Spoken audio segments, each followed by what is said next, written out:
আসসালামু আলাইকুম রহমতুল্লাহি ওবরাকাতুহ। সবাই কেমন আছেন? আশা করি সবাই ভালো আছেন। আজকের ভিডিওতে আমরা বড় পীর আব্দুল কাদের জিলানী রহমতুল্লাহি আলাইহির জীবনী থেকে একটি অলৌকিক ঘটনা আলোচনা করব। হ্যাঁ দর্শক, আমি আপনাদের সাথে আছি এসকে আরমান আহাদ।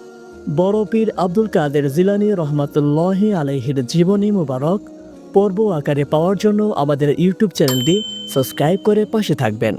তাহলে ভিডিওটি শুরু করা যাক। বড় পীর আব্দুল কাদের জিলানী রহমতুল্লাহি আলাইহির সময়কালে যদি কেউ কোনো সমস্যায় পড়তেন, তার সমাধানের জন্য বড় পীর আব্দুল কাদের জিলানী রহমতুল্লাহি আলাইহির দরবারে যাইতেন। তখন বড় পীর আব্দুল কাদের জিলানী রহমতুল্লাহি আলাইহি সেই সমস্যার সমাধান করে দিতেন। তিনি প্রায় সময়ই মানুষদেরকে ইসলামের দাওয়াত দিতেন, ইসলামের নানান বিষয় নিয়ে আলাপ আলোচনা করতেন।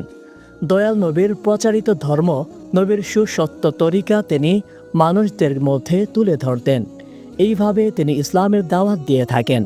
একদিন তিনি একটি গাছের ছায়ায় বসে তার ভক্তদের সাথে গুরুত্বপূর্ণ কথায় ব্যস্ত ছিলেন। এমন সময় সেইখান দিয়ে এক অমুসলিম দুধওয়ালা নারী মাথায় কলসি নিয়ে চিন্তিত অবস্থায় যাচ্ছিলেন। হযরত বড় পীর আব্দুল কাদের জিলানী ছিলেন আল্লাহর ওলি, তাই তিনি মহিলাটিকে দেখেই বুঝে গেলেন যে মহিলাটি দুশ্চিন্তাগ্রস্ত। তখন বড় পীর আব্দুল কাদের জিলানী রহমতুল্লাহি আলাইহি ওই মহিলাটিকে ডাক দিলেন। হযরতের ডাকে মহিলাটি ওনার কাছে আসলো। তখন বড় পীর আব্দুল কাদের জিলানী রহমতুল্লাহি আলাইহি মহিলাটিকে জিজ্ঞাসা করলেন, মা, তোমাকে এত চিন্তিত লাগছে কেন? কি হয়েছে তোমার? তখন মহিলাটি তার বিষয়ে আল্লাহর ওলিকে সবকিছু খুলে বললেন। মহিলাটি বললেন, হুজুর, আগে আমরা অনেক ধনী ছিলাম, আমাদের অনেক গৃহপালিত পশু ছিল, কিন্তু আমার স্বামীর মৃত্যুর পর একের পর এক সবগুলো পশু মারা যায়। এখন আমার কাছে একটি মাত্রই জন্তু অবশিষ্ট রয়েছে। এর দুধ বিক্রি করেই আমি আমার বাচ্চাদের খাবার জোগাড় করি। এছাড়াও একটি কথা তিনি আল্লাহর ওলিকে বলতে চাইলেন, কিন্তু বলার আগে সে এদিক ওদিক ভালো করে তাকিয়ে দেখলেন। তখন বড় পীর হযরত আব্দুল কাদের জিলানী রহমতুল্লাহি আলাইহি তার সমস্যা বুঝতে পারছিল, কারণ আল্লাহর ওলিরা মানুষের মনের খবর বুঝতে পারে। এগুলো বুঝতে পেরে বড় পীর আব্দুল কাদের জিলানী মহিলাকে বললেন, হে মা, তুমি কি ভাবছো? নির্দ্বিধায় বলে ফেলো, কোনো ভয় করো না। আমরা মুসলমান, তোমার কষ্ট বুঝবো। আমরা সবাইকে সাহায্য করে থাকি।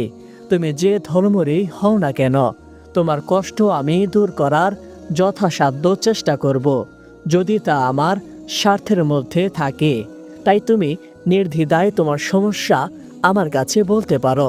যদিও মহিলাটি একটু দ্বিধাগ্রস্ত হলো, তারপর ওই মহিলাটি বড় পীর আব্দুল কাদের জিলানী রহমতুল্লাহি আলাইহিকে এমন সব রহস্যময় কথা বলতে শুরু করলেন, আর সেই কথা বলার সময় তার ঠোঁট কাঁপছিল। সে বলল, হুজুর, কিছুদিন ধরে এলাকায় এক জাদুকর আমাকে খুবই বিরক্ত করছে। তারা আমাকে বলে আমার ছাগলের যত দুধ রয়েছে সমস্ত দুধ তাদেরকে দিয়ে দেওয়ার জন্য। আমি প্রথমে তাদের কথায় কোনো গুরুত্ব দেইনি, কিন্তু পরের দিন যখন আমি আমার গ্রামে দুধ বিক্রি করার জন্য যাই, তখন আবার তারা আমার কাছে আসে এবং বলতে শুরু করে, আমাদের জাদুকর গুরু তোমার ছাগলের সমস্ত দুধটুকু যাচ্ছে, তুমি তাকে ফিরিয়ে দিতে পারো না, তোমাকে দুধ দিতেই হবে, তার কথা কেউই ফেলতে পারে না।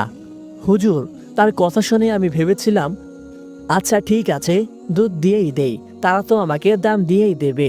অতঃপর তাদেরকে দুধ দেওয়ার পর আমি যখন টাকা চাইলাম, তখন তারা আমাকে বলতে লাগলো, আমরা যেই জিনিস একবার নেই তার কোনো দাম আমাদের দিতে হয় না, তুমি এইখান থেকে একটা টাকাও পাবে না। অতঃপর আমি যখন টাকা ছাড়া দুধ দিতে বারণ করলাম, তখন তারা আমাকে অভিশাপ দিল। হুজুর, এই জাদুকরের মুখ এতটাই অভিশপ্ত ছিল যে তারা অভিশাপ দেওয়ার সাথে সাথেই ওই বাটির ভরা দুধগুলো পোকামাকড় কীটপতঙ্গে পরিণত হয়ে গেল। আমি প্রথম দিন এটাকে দুর্ঘটনা ভেবেছিলাম, কিন্তু পরের দিনও ঠিক এমনই হলো। আমি যে পাত্রে ছাগলের দুধ নিতাম সেই পাত্রই পোকামাকড়ে ভরে যেত। অতঃপর বাধ্য হয়ে আমি পরের দিন ওই 6 জন জাদুকরের সঙ্গীর কাছে গেলাম আর কান্না করতে করতে তাদেরকে বলতে লাগলাম, হুজুর, অর্ধেক দুধ আপনারা নিয়ে নেন, আর অর্ধেক দুধ আমার বাচ্চাদেরকে দিয়ে দেন। কিন্তু এই শয়তানদের উপর এসব কথার কোনো গুরুত্বই ছিল না। অতঃপর কাঁদতে কাঁদতে মহিলাটি বাড়ি চলে গেল। তারপর একদিন ওই জাদুকর মহিলাটির বাড়িতে এলো। তারা এসে খুব খারাপভাবে তাকে বলতে লাগলো, হে নারী, আমাদের জাদুকর গরুর হুকুম, তুই তোর ছাগলের পুরোটুকু দুধই আমাদেরকে দিয়ে দিবি। আর যদি আমাদেরকে দুধ না দিস, তাহলে প্রথমে তোর জীবজন্তু মারা যাবে, তারপর তোর বাচ্চাকে আমরা আমাদের আযাবের কাজে লাগাবো। তুই যে বাচ্চার জন্য মানুষের দুয়ারে যাস, যে বাচ্চার জন্য এত কষ্ট করিস, সেই বাচ্চাই যদি না থাকে, তাহলে তুই কি করবি? মহিলাটির এই দুঃখের কথা শুনে বড় পীর আব্দুল কাদের জিলানী রহমতুল্লাহ আলাইহি বললেন, থামো মা, আর কান্না করো না। তোমার এই দুঃখের দিন খুবই তাড়াতাড়ি ঠিক হতে চলেছে। এটা শুনে মহিলাটিও বলতে লাগলো, হুজুর, আমার দুঃখের কথা বাদ দিন, আমার তো কোনোভাবে দিন চলেই যাবে। তাই আপনাকে খুব সহজ সরল মানুষ মনে হচ্ছে। তাই আপনাদেরকে দেখে আমি এদিকে আসলাম আপনাদেরকে সাবধান করার জন্য। ওই শয়তানের নজর না জানি আবার কখন আপনাদের উপরে পড়ে যায়, না জানি কখন আপনারা তাদের অত্যাচারের শিকার হন।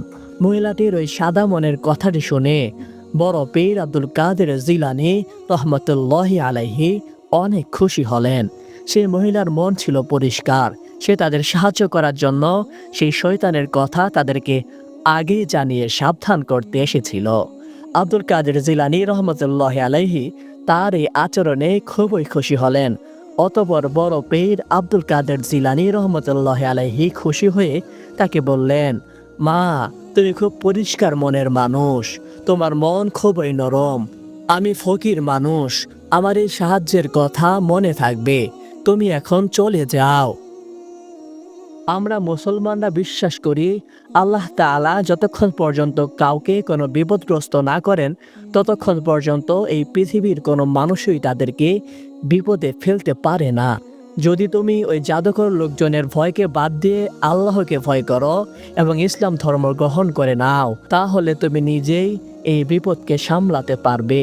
তুমি কখনো তাদেরকে ভয় পাবে না, তোমার প্রাণীগুলো আর তোমার বাচ্চারা বেঁচে যাবে। তখন মহিলাটি বলল, হুজুর, আপনি আমাদের খোদার কথা বলছেন, তাই না হুজুর? আমি তাদেরকে প্রতিদিনই মনে করি, প্রতিদিনই তাদেরকে পূজা করি, আরাধনা করি, কিন্তু কোথায়? আমার দুঃখ তো কোনোভাবেই মিটছে না, তারা আমার ডাকে সাড়া দিচ্ছে না। তারপর হযরত বড় পীর আব্দুল কাদের জিলানী রহমতুল্লাহ আলাইহি বলেন, তুমি তো সেই খোদার কথা বলছো যাকে তোমরা পূজা করো। তোমাদের সেই খোদা শুধুমাত্র একটি পাথর। সে তো নিজের জায়গা থেকে নিজেই নড়াচড়া করতে পারে না। সে তোমাদেরকে কিভাবে সাহায্য করবে? আর আমি যে খোদার কথা বলছি, সে এক অদ্বিতীয় আল্লাহ, আর তার কোনো শরিক নেই। কেউ কখনো তার সিদ্ধান্ত বদলাতে পারে না। তুমি যদি সে আল্লাহকে বিশ্বাস করতে শুরু করো, তাহলে তুমি সহিভাবে এটা সামলাতে পারবে। শয়তানের শক্তি কিছুদিনের জন্য, আর রহমানুর রহিম আল্লাহর শক্তি সব সময়ের জন্য, অফুরন্ত, অনন্ত, অসীম। হযরত বড় পীর আব্দুল কাদের জিলানী রহমতুল্লাহ আলাইহি যখন এইসব কথা বলছিলেন, এমন সময় মহিলাটি দেখলেন জাদুকরের ওই 6 জন শিষ্য তাদের দিকে আসছে। এটা দেখে মহিলা হযরত বড় পীর আব্দুল কাদের জিলানী রহমতুল্লাহ আলাইহিকে বললেন, দেখুন হুজুর, দেখুন, ওরা এদিকে আসছে, তারা হয়তো আমাকেই খুঁজছে। ওই মহিলাটিকে ভয় পেতে দেখে বড় পীর বললেন, তুমি আমার মেহমান, তোমার ভয় পাওয়ার কোনো কারণই নেই, আমি ওদেরকে সঠিক জবাব দিয়ে দেব। এমন সময় জাদুকরের 6 জন শিষ্য এসে আজব আজব কথা বলতে শুরু করলো। আর ওই মহিলাটিকে বলল, তুই এখানে বসে আছিস, আর আমাদের গুরু ওইখানে দুধের জন্য অপেক্ষা করছে, আজকে তোর রক্ষা নেই।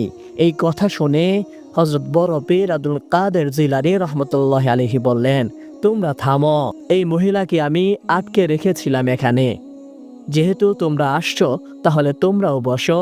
এই কথাগুলো শুনে ওই 6 জন শিষ্যের মনে হতে লাগলো যে তাদের পা যেন মাটিতে ঢুকে গিয়েছে, কেউ যেন তাদের পা শিকড় দিয়ে বেঁধে রেখেছে। তারা বড় পীরের চেহারার দিকে অবাক হয়ে তাকিয়ে থাকলো। তারা এমনভাবে আটকে গিয়েছিল যে তাদের আর কিছুই করার ছিল না।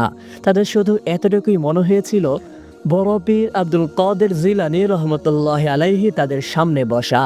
তাদের গুরু এগুলো ভাবতে ভাবতে তারা সবাই একদম চুপ হয়ে গেল। অতঃপর তারা বড় পীরের সামনে আদবের সাথে মাথা নিচু করে বসে থাকলো। তাদের দুনিয়ায় পরিবর্তন এসে গেল। অন্যদিকে এই শয়তান জাদুকর মনে মনে ভাবছিল, কোথায় গেল আমার শিষ্যরা? ওই কখন দুধ আনতে গেল, এখনো তো আসছে না। অতঃপর সে দূর থেকে ওই শিষ্যদের উপর জাদু করার চেষ্টা করছিল, কিন্তু তার জাদু কোনো কাজেই আসছিল না। তারপর সে আরও একটি জাদুকর দলকে পাঠালো। ওই দলটি যখন সেখানে পৌঁছালো, তখন হযরত বড় পীর আব্দুল কাদের জিলানী রহমতুল্লাহ আলাইহি তাদেরকেও বসার অনুমতি দিলেন। এই কথা শোনা মাত্রই তারাও মাটিতে নিচু হয়ে বসে গেল। জাদুকরের দ্বিতীয় দলটিও যখন চলে গেল এবং হারিয়ে গেল, তখন সে অনেক চিন্তিত হয়ে পড়ল আর ভাবতে লাগলো, দুইটা দলকে আমি দুধ আনার জন্য পাঠালাম, কিন্তু কেউই এখনো ফিরে আসছে না। মনে হয় সেই সুন্দরী দুধ বিক্রেতা নারী তাদেরকে আটকে দিয়েছে। আমাকে এখনই যেতে হবে। অতঃপর জাদুকর সেইখানে গিয়ে রাগান্বিত হয়ে জোরে সোরে চিৎকার করে বলল, তোমরা এখানে কি করছো? আমি কি তোমাদেরকে বসে থাকার জন্য পাঠিয়েছিলাম? তারপর বড় পীর আব্দুল কাদের জিলানী রহমতুল্লাহ আলাইহি বললেন, আমি ওদেরকে আটকে দিয়েছি। জাদুকর বলল, তোমার এত বড় স্পর্ধা যে তুমি আমার শিষ্যদেরকে আটকে রাখো? এই বলে সে জাদুমন্ত্র পরে ফু দিয়ে শিষ্যদেরকে পাথর বানিয়ে দিল। অতঃপর সেই জাদুকর হযরত আব্দুল কাদের জিলানী রহমতুল্লাহ আলাইহিকে বলতে লাগলো, আমি এগুলোর উপর এত আমল করেছি যে আমার চেয়েও বড় কোনো জাদুকর এখানে নেই। আমি যেভাবে চাই, যখন চাই তখনই মানুষদেরকে কীট পতঙ্গে পরিণত করতে পারি।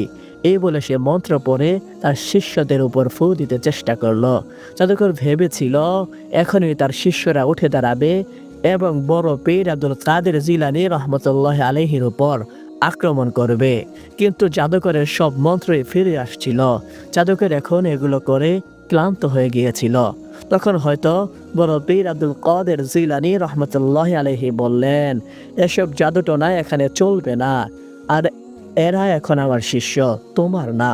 এরা এখন মুসলমান হয়ে গেছে। এদের দ্বারা তুই গরিব দুঃখী মানুষদের উপর দিনের পর দিন অত্যাচার করেছিস। তোর জন্য এই বেচারি দুধওয়ালা নারী অনেক সমস্যায় পড়েছে। বড় পীর আব্দুল কাদের জিলানী রহমতুল্লাহ আলাইহির কথা শুনে জাদুকর খুবই রেগে গেল এবং চিৎকার করে সে মন্ত্র পড়তে শুরু করলো। আর তখনই সেখানে কিছু দুষ্ট জিন এসে উপস্থিত হলো। তার ডাকে যত বড় বড় শয়তান ছিল তারা সবাই চলে আসলো। তখনই জাদুকর বলতে লাগলো, হে আমার শিষ্যরা, তোমরা এই জাদুকরের উপর আক্রমণ করো। সে আমার শিষ্যদের উপর জাদু করেছে এবং আমার জায়গা জমি দখল করতে যাচ্ছে। তখনই সেই দুষ্ট জেনেরা বড় পীর আব্দুল কাদের জিলানী রহমতুল্লাহ আলাইহির নুরানি চেহারা দেখে ভয় পেয়ে গেল। তারা বুঝতে পারলেন ইনি আল্লাহর একজন ওলি। দুনিয়াতে কোনো শক্তি আল্লাহর সাথে পেরে উঠবে না এবং জাদুকরের জাদু তার উপরে পতিত হলো। জিনেরা জাদুকরের উপর আক্রমণ করলো এবং জাদুকর সেইখানে মারা গেল। এভাবে সেই বুড়ি মহিলা জাদুকরের হাত থেকে রক্ষা পেল। বুড়ি মহিলা এসব দেখে অবাক হলো এবং বুঝতে পারলো ইসলাম ধর্ম সত্য ধর্ম। বুড়ি মহিলা এসব দেখে সাথে সাথে বড় পীর আব্দুল কাদের জিলানী রহমতুল্লাহ আলাইহির কাছে বায়াত হলো এবং মুসলিম হয়ে গেল। সুবহানাল্লাহ। বড় পীর আব্দুল কাদের জিলানী রহমতুল্লাহ আলাইহির জীবনী মুবারক পর্যালোচনা করলে এরকম অসংখ্য অলৌকিক ঘটনা দেখা যায়। আমরা আমাদের চ্যানেলে বড় পীর আব্দুল কাদের জিলানী রহমতুল্লাহ আলাইহির জীবনের অলৌকিক ঘটনাগুলো পর্যায়ক্রমে পর্ব আকারে আলোচনা করব। ভিডিওটি ভালো লাগলে অবশ্যই লাইক করে দিবেন, কমেন্টে আপনার মতামত শেয়ার করবেন এবং আমাদের ইউটিউব চ্যানেলটি সাবস্ক্রাইব করে পাশে থাকবেন। এতক্ষণ আমি আপনাদের সাথে ছিলাম এসকে আরমান আহাদ। ধন্যবাদ।